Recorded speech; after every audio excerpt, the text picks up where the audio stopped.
Hello বন্ধুরা, কেমন আছেন আপনারা? আশা করি ভালো আছেন। আজকে নতুন আরেকটি রেসিপিতে আপনাদেরকে জানাই স্বাগতম। আজকের রেসিপিটি হচ্ছে মসুর ডাল দিয়ে আলু দিয়ে ঢেঁড়স দিয়ে একটি রেসিপি। তো প্রথমে আমি দিয়ে দিলাম তেল, এর মধ্যে দিয়ে দিলাম দুটো দারচিনি, দুটো তেজপাতা আর আদা রসুন বাটা এভাবে দিয়ে দিয়েছি। তো এগুলাকে একটু তেলের সাথে মিশিয়ে নিলাম। তো এখন এর মধ্যে দিয়ে দিলাম পেঁয়াজ কুচিগুলোর সাথে কিছু কাঁচামরিচ দিয়ে দিলাম। এগুলাকে এভাবে মিশিয়ে নিলাম তেলের সাথে 1 মিনিটের মতো এভাবে একটু নেড়ে চেড়ে নিলাম। এগুলো একটু লাল হয়ে গেলে আমি এর মধ্যে দিয়ে দিব মসুরের ডালগুলোকে ভালোভাবে ধুয়ে নিয়েছিলাম। এগুলাকে এভাবে মিশিয়ে নিচ্ছি, এভাবে 1 মিনিটের মতো মিশিয়ে নিচ্ছি, ভাজি করে নিচ্ছি আর কি তেলের সাথে। তো ভাজি করা শেষ।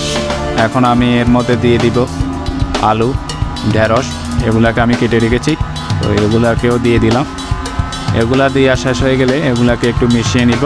ডালগুলো নিচে একটু লেগে যাচ্ছিলো, তো আমি এগুলাকে আবার মিশিয়ে দিচ্ছি। এখন একটু পানি দিয়ে দিলে ভালো হয়, তো পানিও দিয়ে দিচ্ছি যেহেতু মশলা দিব সেজন্য। তো পানিও দেওয়া শেষ। এখন এর মধ্যে দিয়ে দিব মশলা। তো প্রথমে আমি দিয়ে দিলাম লবণ, আমার পরিমাণ মতো লবণ দিয়ে দিলাম। কাঁচামরিচ দিয়ে দিলাম 1 চা চামচ, হলুদ গুঁড়া আধা চা চামচ, জিরা গুঁড়া 1 চামচ, ধনে গুঁড়া 1 চামচ, গরম মশলা গুঁড়া 1 চামচ।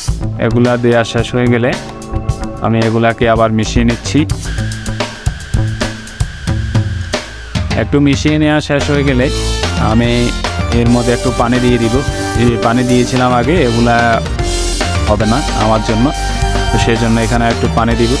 এখন আমি ঢাকনা দিয়ে দিলাম। ঢাকনা দিয়ে 6 মিনিটের জন্য রেখে দিলাম। 6 মিনিট পরে এসে দেখি তরকারিটি এমন হয়েছে। তো আমি এগুলাকে একটু মিশিয়ে নিচ্ছি। তরকারিটি হয়ে গেছে। তো আমি একটু দেখব তরকারিটা আসলে কি হয়েছে কি হয় নাই। তো আলুগুলাকে দেখতেছি এগুলো সিদ্ধ হয়েছে কিনা। তো এগুলো সিদ্ধ হয়ে গেছে। এতটুকু ছিল আজকের ভিডিও। যারা আমার চ্যানেলে নতুন অবশ্যই আমার চ্যানেলটিকে সাবস্ক্রাইব করে দেবেন। ধন্যবাদ।